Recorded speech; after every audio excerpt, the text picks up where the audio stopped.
We're in Isaiah. We're beginning chapter 31. Let's begin with a quick prayer. Father, we ask your blessing on medical personnel who are working in an effort to console and help people through this pandemic. And we ask your presence to people who are suffering from the disease, and your enlightenment to people who don't have vaccinations.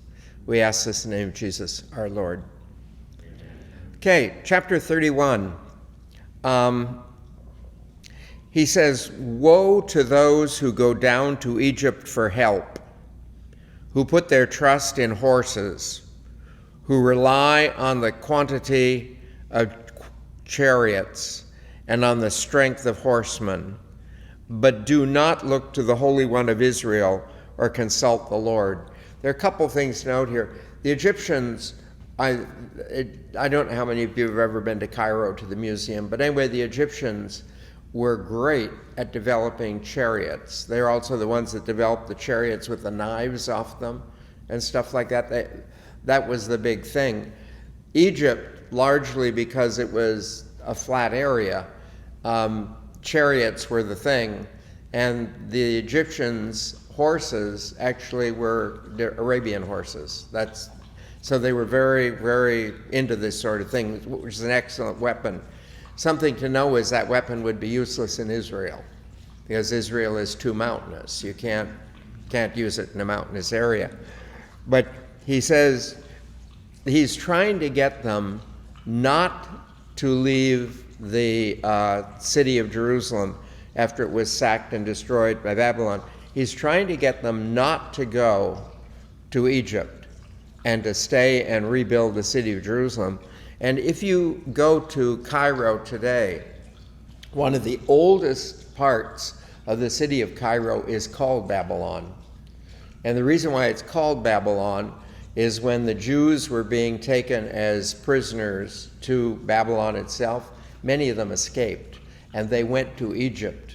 They didn't go down to Israel because that was under the Babylonians at the time, but they went to Egypt. And if you keep going south, you recognize you're in Egypt from the pyramids. You just have to go along the Mediterranean, and when you see the pyramids, then you know you're in Egypt. The river there is the Nile, and you go up the Nile to where the population was at that time. But in the city of Cairo, they settled right there on the river, and there's actually a large church in that area that commemorates the visit of the Holy Family. Because if they visited that area, that's certainly where they would have stayed, which was a Jewish enclave. But the thing I'd like you to notice, what it says, it condemns people who rely on that, but it continues by saying, people who rely on the strength of horsemen and everything, but do not look to the Holy One of Israel or consult the Lord. Do you notice what he's saying here? He's not condemning the relying on the army. What he's condemning is they don't also consult the Lord. And I think one of the interesting things you can find in certain, you see it oftentimes in strongly Pentecostal religions in the United States. My daughter-in-law is a forensic pathologist, so she's well educated and everything, but she comes from Kentucky, and her family is part of a little Baptist church that probably is about maybe half the size of this room, and it's been in their family for years, and they have generations of their own family that are ministers there, and that's where they go. But you know, in the area in which she is, which is very rural, there are 20 Baptist churches, and not one of them has more than 20 members, and no two of them actually believe the same things.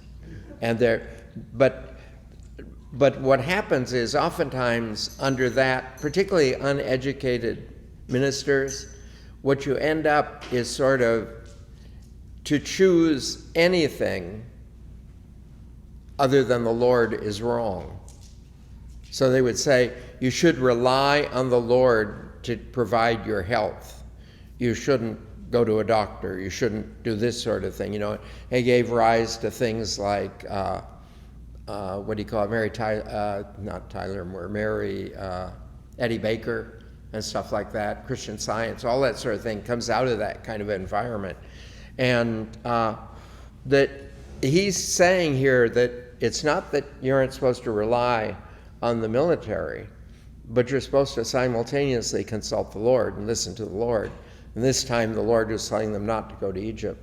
But in our tradition, the Catholic Church, that you should, to use the thing, you should depend on a doctor as though everything depended on him, and you should pray as though everything depended upon God. But you don't make prayer to God a reason for not relying on the doctor, and you don't make relying on the doctor a reason for not praying. There are two ways in which you approach these things, but it's very easy for people to shift into relying on everything but God, and very easy for people to shift into relying only on God, as though these two things are very separate. And the scriptures are very clear that God created the herbs that a doctor uses. God gives the doctor the intelligence. I mean, that the medicine is connected to God as his learning, as his everything. And to have this sort of sense of God's role in this, not as being independent from these things. He says, "Yet he too is wise and brings disaster. He will not go back on his word. He will rise against the breed of evildoers and against those who help others to do wrong." He's talking about God's the one who allowed this disaster with the destruction of Jerusalem as a punishment because of what they were doing. And the punishment, I've mentioned before, the punishment began with Solomon when he brought in all these other religions. And the other religions became conflict. The point of unity in Israel was the religion. So as these other religions are introduced, then that sort of falls apart, and they became vulnerable to invasion. In fact, they had divided into half, Israel and Judah. And so they were weakened that way, and then weakened with the religion thing as well. So anyway, he says the Lord who does this is not going back on his word. He said that all this is a matter of reform, and until people start listening, they will have to go through these difficulties and problems. They have to learn to listen to God. And then once they do that, they will be taken care of. I also like, he ends with, God is very much against those who help others to do wrong. And it's, I was listening on TV today to the, what do you call it, the court case against, is it Prince Edward? One of the princes, yeah. And you look at the whole thing is set up about that it's Epstein who was allowing all these other people to do wrong.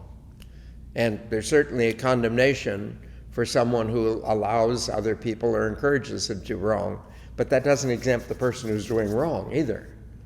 That, one of the great theologians, Jerome, St. Jerome, in his commentary on Genesis, said that it was Eve who added her own voice to the temptation of the apple in order to seduce Adam into the sin. And then he adds, but Adam was awfully willing to be seduced. And it's sort of a thing. I saw one of the things today about a woman who was involved in the thing at the Capitol, who was in jail. And she was railing against the fact that she was being punished at all, and all she did was walk into the Capitol building. That's all she did. And they pointed out, well, they broke windows, they killed people, everything. She said, I didn't see that. I just walked into the building, But the fact, we have to take responsibility for what we do, and we have to take responsibility for what we encourage others to do or allow others to do. I'm reading currently the biography of Angela Merkel. And one of the interesting things about Angela Merkel is that, as having been in East Germany and then, come in to the unified Germany, she was the only politician that was consistently advocating that the German nation as a people owed a debt to the Jews.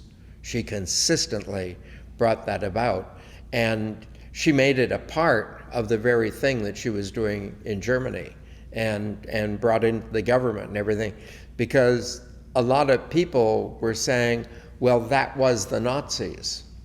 I think that, was it General Eisenhower who took all the citizens from a town and took them through one of the things? Like, it's on the edge of town, and they were saying they didn't know what was going on. But if you talk to the prisoners in the camp, there were many people who brought them food and stuff like that. But if there are people bringing them food, then people in town do know what's going on. So the people who helped them, well and good, but it's proof that people actually in the town knew exactly what was going on. And we have to be very careful. I am not immune from the evil I encourage others to do. I'm not immune from the evil I permit others to do. And I am not immune from being wrong because someone else has encouraged me or set me up to do evil. Now, it can be a mitigated thing, but you're not immune because of that. One of the really, really difficult things going on in the United States today is people's inability to take responsibility for what they do. They just do not take responsibility. And you listen to this, it's ingrained in kids very early. No one ever knocks anything over. It fell. Nobody, there's no sense of responsibility. And if there's no sense of responsibility, then there's nothing you can do about things. If there is a sense of responsibility, then you and I can correct things. Like, if I have no responsibility for what's going on in my life, then nothing will ever change. But if I have responsibility, then there is a possibility of change. But without responsibility, there's no possibility of change at all. So he says, when the Lord stretches out his hands, he goes on with,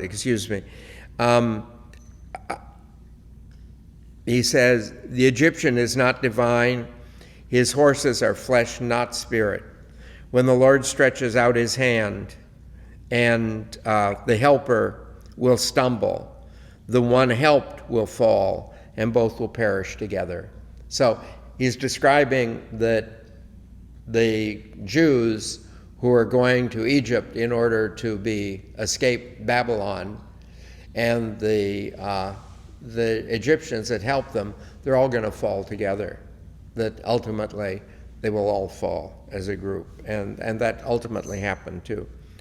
Assyria, thus the Lord has spoken to me.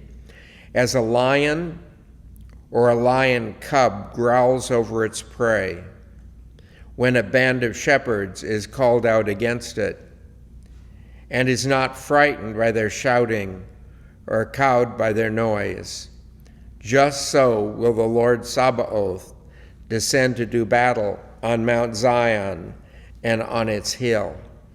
So what they call in nature the primary predator. A primary predator fears nothing. A primary predator preys on everything, and the ultimate primary predator, let's face it, are human beings. But if we were to go in the ocean here, the primary predator is the great white, and nothing stands up to the great white. Nothing challenges the great white. Nothing. The great white is independent, and for them, the the primary predator in their area was the Holy Land lion, which today is an extinct animal. It looked much like the lions we have, was slightly smaller and had a smaller mane. But anyway, it's an extinct animal. And but that was their primary thing. And if a lion attacked a lamb, a group of shepherds could have come up and screaming and everything, and the lion is still going to eat the lamb or carry the lamb away or something. That's not going to release the lamb. And so God's the same way. If God comes down to do battle, then God has won it before he starts it.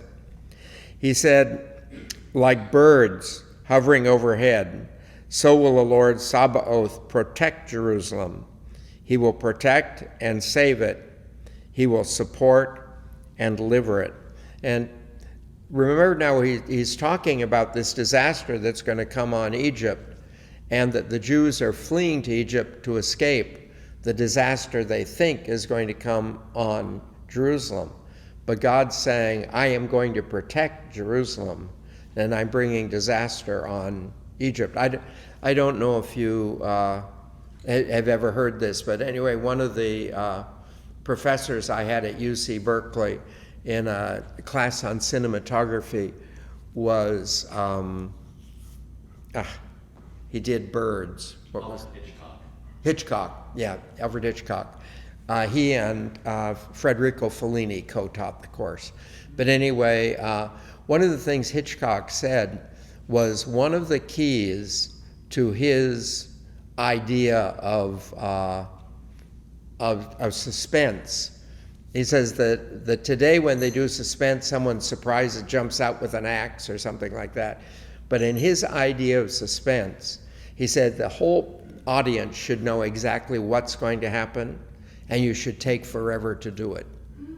So they see the guy with the axe, you see him behind the door, you see the person in the car deciding whether or not they'll go in, and you watch all this thing play out until she gets the axe in the head, okay? But you know exactly what's going to happen. But the key is to play it out slowly. And the other thing he said is that he always wanted people to come to disaster because they thought they were escaping disaster. Now, Hitchcock was a strong believer, and so I wouldn't be surprised if he got that theme, because that's a strong theme in the Bible, that people do that. I'll give you an example in my own life. The very first dog I had, his name was Shiloh. And when we would go walking, you didn't need a leash at the time, but when we would go walking with the dog, if a dog came out, it would chase Shiloh, and he'd be bitten in one thing or another, and this happened a lot of times. But finally he learned that the safest thing for him to do was to come over to where I was, because I could at the very least pick him up, okay? But I could usually get rid of the other dog. And it took him a while to learn that it isn't safe to run away from the dog, but it's safe to come to me and find. And I think sometimes we need to know that with regards to God, that in human life, great safety is found in my relationship with God, but I cannot find safety just trying to escape danger, okay? Now, if I have the relationship with God, God may well inspire me to escape the danger. As I mentioned earlier, you can do these things provided you're listening to God. You can't do them if you aren't listening to God. So he says, children of Israel, come back to one you have so deeply betrayed. So he calls the Jews back, but he reminds them of the betrayal, and that's why Babylon conquered Jerusalem. And he reminds them of the betrayal, and he says, come back and restructure the relationship. One of the really curious things about human beings, particularly human beings who are deeply in love, that human beings who are deeply in love will forgive one another almost anything. And this idea of being able to forgive and sort of trust in the other person. But over a period of time of betrayals, you begin to see that the other person isn't going to change, or they see that I'm not going to change. And ultimately, even that can destroy this powerful love relationship. And what God's saying is they need to know he has not changed. Like as often as they've fallen, or we could take one of us, as often as I have sinned, God has never reached the point where he's run out of forgiveness. He just has not reached that point, and he does not reach that point with anyone. But this idea to know that certainly there's the betrayal. You can't deny what's been done, but you know that does not change God's attitude to us. For on that day you will throw away the idols of silver and the idols of gold, which your own hands have made. And God says that one day you will indeed come to the reform. And when you come to the reform, you're going to throw out, these different things. And God would say the same thing to us, that one day we indeed will come to the reform. And when we come to the reform, we will change all these things. One of the really strong lines of St. Augustine, I'm a believer that when St. Augustine says something, no one could say it better. He has a way with words. But St. Augustine, commenting on his conversion, he converted probably in his 40s, I think it was. But he went through the process of conversion. And for the rest of his life, up to the point of conversion, he always prayed to God he would convert, but not yet. He wanted to enjoy the life he was going through. But once he went through the conversion, the daily prayer, he said, is, "O beauty ever ancient, ever new, how late have I loved thee." And he saw this time when he wasn't involved with God as really lost time. Whereas when he was involved in his sin, that was the big time, and he was, going to reform at the end. But he found out that was time he wished he had made the reform earlier. And I think that's true. That's probably true in most lives, that people who really turn to God sort of wish they'd started at it earlier, but that's not the issue. The issue is you start at it. It has nothing to do with the time. He says, Assyria will fall by the sword, not that of a man, but by the sword not of a man, he will be consumed. Okay? So he says that Assyria will be destroyed, and it won't be by the sword of an individual. And I'm not really sure. Several of these places, were destroyed by plague, where the classic thing in Israel is, and it might have been an Assyrian army, but I don't think so, laid siege to Jerusalem, surrounded Jerusalem, and the people who watch on the walls, one morning when the sun came up, found the army was gone. And the army was gone because a plague had begun to generate, and thousands of them were killed, so the rest just left, and the bodies and things were there. But this idea of the city of Jerusalem at that time was delivered not militarily. They were delivered largely because of the plague. And much like today, that there are indigenous diseases all over the world that people kind of have learned to live with. In the United States, for instance, we learn to live with our indigenous flu. Influenza has many forms throughout the world, and what they try and do is inoculate us against the incoming influenza. So it's the Spanish flu or the I forget the different kinds of flus, but they come at different times. And they try and, inoculate us against them. But in the ancient world, people didn't travel around much, so you didn't have to worry about picking up these. You usually were immune, largely through your mother's milk and everything. You were immune to a lot of things that, people just lived with in the area. But in our own day, that's not true. And it wasn't true for armies. Very often in the ancient world, armies were destroyed by disease because they would go into an area. The interesting thing is that what they picked up from the Native Americans, the Spanish and the English, what they came, was a slow-moving disease. But I don't know if you know this, but the indigenous disease in the Native Americans was syphilis. And syphilis was unknown in Europe. And so when they came in, syphilis actually became a plague in Europe. And when I do talks on Native American culture, I do it to a lot of groups. But when I go talks on Native American culture, one of the things I do is I tell them what smallpox did to the Native American culture, and I say, thank you very much. Then I talk about syphilis and say, you're welcome, and go on with the talk. But the idea is these things were very indigenous, and I'm sure Europe would have been much happier to get on the rest of their life without ever encountering syphilis, and I know the Native Americans would have loved to got on with their life and never encountered smallpox. But these things oftentimes would destroy whole civilizations. He says, he will flee before the sword, which is Assyria, he says, and his young people will be put to forced labor. That means that Assyria will be conquered, and also means that Assyria will be enslaved, okay? His strongholds will pass away in terror. His officers flee in fear from the standard, declares the Lord, whose fire is in Zion and whose furnace is in Jerusalem. So this will become a power. God will become a power in Israel.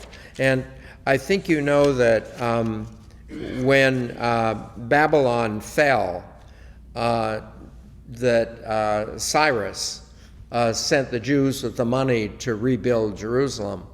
And then Cyrus protected the Jews while they were there.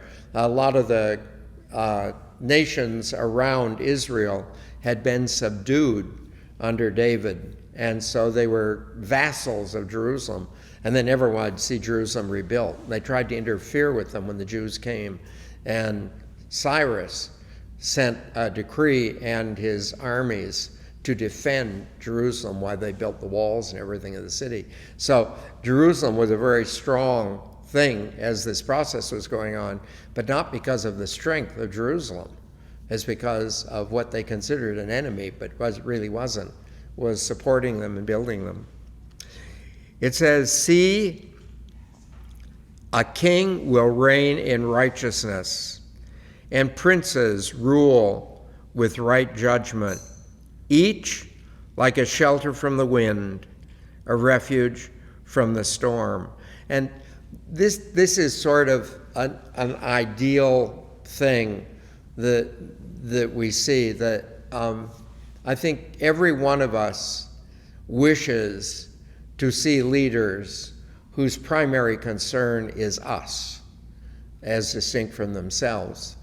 But you know that's one of the really, really strange things about human life, that the people do not understand that you're always put in charge of some person or something for the good of that person or thing. And I think probably the thing that is most repulsive to us as human beings is to watch someone who is destructive towards something or someone that depends upon them.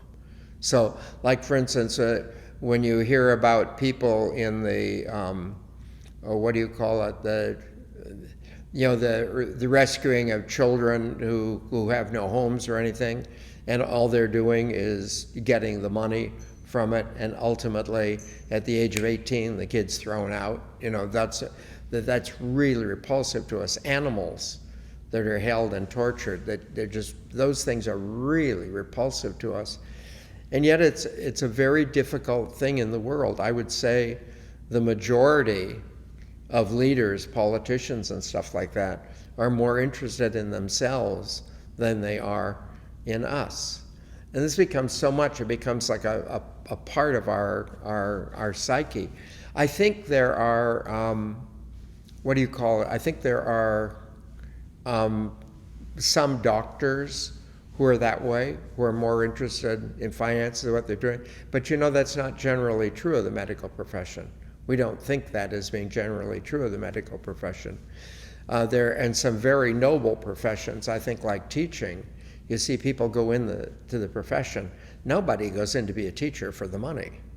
You might go in for the prestige, you might go in for the honor that you could get as you go, but no one goes in it for the money. And all the teachers I've ever known are people who are really dedicated to it and they want to see their students succeed, not just see them fail. But it's possible to be, no matter what you are, you can be a teacher who's there just for the money and wants to, just get it over with. You give the classes and the tests and that's it. But that's not the norm with teachers. Okay, and I think in our own lives we need, no matter who we are, there are people who have authority over us, and there are people or things over which we have authority. And I think that we're beginning to see in our society a sense of the exercise of authority over plants. I think we are already very attuned to the exercise of authority over animals. And so there's a lot being done in that area. We're attuned to that. But I don't think we're attuned to the idea of authority over, the environment itself. And that's another thing we have authority over. We have authority over plants, we have authority over the land, we have authority over this sort of thing. And to somehow always see authority as a possibility to care. Like if you think, and I don't know if you think this way, but oftentimes people will give me as a gift, will give me plants. That's always stressful for me because I see it as a responsibility. I have to keep this darn thing alive, And that's a very healthy way to look at things, to be able to see things as a responsibility in whatever we get. I just wish I could explain to people that I don't want the plant. Okay, so he says, like streams of water on the ground. Excuse me, where is this? Like streams of water on arid ground, like the shade of a solid rock in a weary land. The eyes of seers will no longer be closed. The ears of hearers will be alert. The heart of the rash will learn understanding, and the tongue of stammers will speak properly and clearly. The fool will no longer be called generous, nor the villain be styled honorable. And what he talked about is as Jerusalem began to slip into this difficulty originally, the seers became the people who studied the scriptures and that sort of thing. They became silent because people weren't listening to them. They were listening to these pagan religions so that they could do these things. And he says that that people will begin to honor things that are good, and the world will change, and the fool will no longer be called as an important person. I think it's really interesting in the world today. If I were to put a list, if I were to put a list right here of all the world leaders, and I were to call out of that a group that I consider flat out idiots, and the people I consider malicious, for instance, I look at Putin. Putin, I do not consider an idiot, but I do consider him malicious. But if I were to pull out the people I think that are idiots and the people that I think are malicious, I actually think that's a larger list in the world today than the other list. It's really strange, the leaders we see around the world today. And people honor them as though it's something special to be that stupid. And, it does not bode well for the future, in my own humble opinion. So he says, these things will go on. He says, for the fool speaks folly, and his heart works evil. He is godless in his actions, and his words to the Lord are deceptive. He starves the hungry of their food, and the refugee, and refuses drink to the thirsty. So, first of all, he describes the fool as being someone who speaks folly, and his heart is about evil. One of the things about fools is the fools are not necessarily malicious. Okay, I think a lot of times fools and foolishness has to do with the way a person is raised. There are a lot of people raised with very foolish ideas and everything, and I look at people like that as being sort of victims of the way they've been raised and everything. But like I would look at a blind person, and I would say a blind person is innocent of their blindness. I mean, they wouldn't choose to be blind. No one in there would ever choose to be blind. So they didn't choose to be blind. I still don't think they should be giving driver's licenses, okay? And I don't see that as a punishment. I just think if you're blind, you shouldn't be driving a car. And I look at certain leaders we have in the world that way, that this person, maybe because the way they were raised or something, they don't really understand this sort of thing, but they shouldn't be leading a country. And I'm willing to see them guiltless for the situation they're in. One of the things to know here too, in the ancient world, the highest honor that any person could be paid would be to be considered wise. And the worst thing you could say about any person was they were a fool. Those are the two epitomes for them. And I would compare them to our own world, where to be successful is good and to be unsuccessful is the ultimate evil. Okay? But if what you go about, like for instance, if you're a poet, you end up with the Nobel Prize, you're successful. If you're a poet and never ever get published, then you're not successful. Okay? Although I don't think there's a lot of money in writing poetry, even if you're a Nobel Prize winner. Anyway, he says that they're godless, and their words to the Lord are deceptive. And their words, the fool is deceptive, largely because a fool doesn't understand things. It isn't malicious on the part of the fool. They just don't understand things. He says, all the ways of a villain are evil. He devises infamous plans and ruin for the poor with lies. Though the needy have right on their side, but the noble person plans only noble things, and by his nobility, such a person stands firm. If you were to read the book of Psalms, the very last psalm ever written is the first psalm of the book. And it's sort of an introduction to the book. And it says there are two paths. The path of the one who follows God, who's like a tree planted by running water, where whether it rains or not, you're strong and all this sort of thing. And the fool is the other path, where is very caught in whatever's going on at all the times, everything.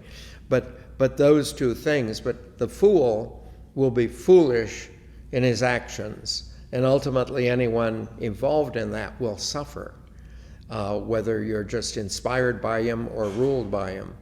And if it's a wise person will be wise in their decisions, and everyone will benefit, whether they listen to them or they're just, if I'm being governed by a wise person, I will benefit from that person's wisdom.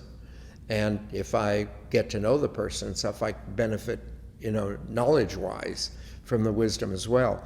But The noble person, the wise person, is a blessing to everyone, themselves included. And the fool is a curse upon everyone, and themselves included. Okay? He says,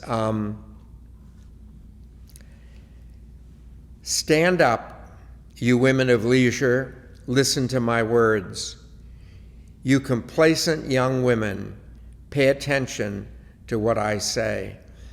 And what he's talking about, the women in the city of Jerusalem that were as responsible for what was going on as the men were.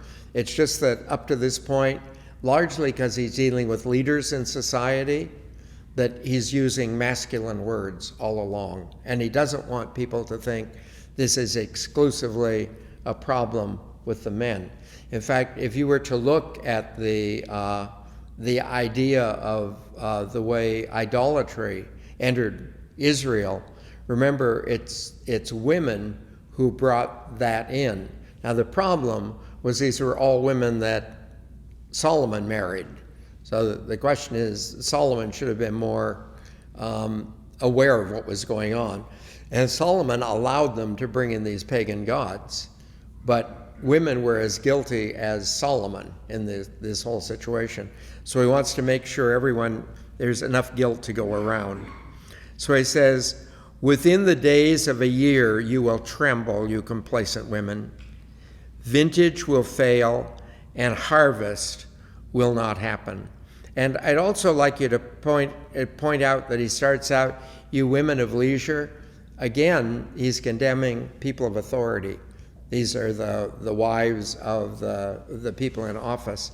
And I think oftentimes when we look historically, particularly at men in office, we ignore the influence that women have on them.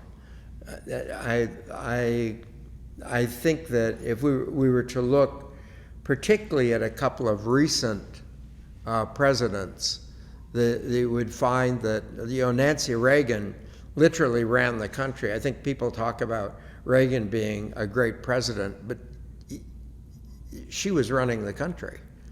And if you look at things like, I think the influence of Jacqueline Kennedy, I loved the way Jack Kennedy recognized what was going on, because I think you remember when he was in France, one of the things he said is, I will always be known as the man who accompanied Jackie Kennedy to France, that he was very aware of the influence and everything she had.